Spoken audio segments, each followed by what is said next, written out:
Okay, this is chapter 5, lesson 3. This is the 4th video out of 5. This is all about what's called the multiplicative identity property. Let's talk about it. Multiplicative identity property, the key word here is identity. Identity means we want to do a math problem but end up with a number that's exactly the same as what we started. Okay, so we're doing some math, but we're keeping the number the same. That's what that word identity means. The word multiplicative means that we're going to be doing a multiplication problem, but still keeping the same number we started with. So our definition here is the product of any number and 1 will always be equal to that original number. Okay, so when you knew that, we learned that in elementary school. When you multiply a number by 1, we get that same number. Now that has a property name for us. That property is the multiplicative identity property. Here's a note for you. This note is not in your note packet, but you do want to write it down. 1 has a special name, and 1 is called the multiplicative identity number.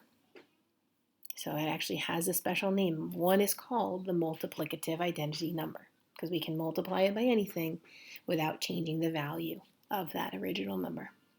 So I've got some examples for you. We'll start off with an easy one.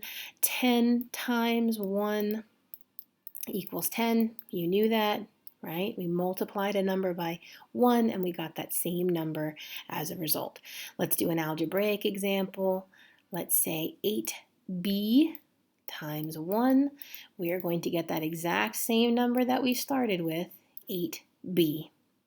We can do a more complex example as well. We can even put our 1 first. So let's do this. How about we take 1 times the quantity 6p plus f, right?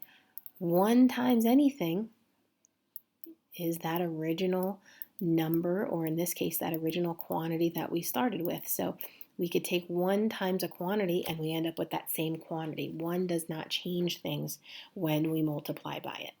Okay, so just to go back over what we started with, the key word here is identity. Identity means that we want to get the same number that we started with, but we still want to do a math problem. And the word multiplicative tells me that we're doing a multiplication problem. So it's a multiplication problem. Multiplying by 1 does not change our number. We stick with that number.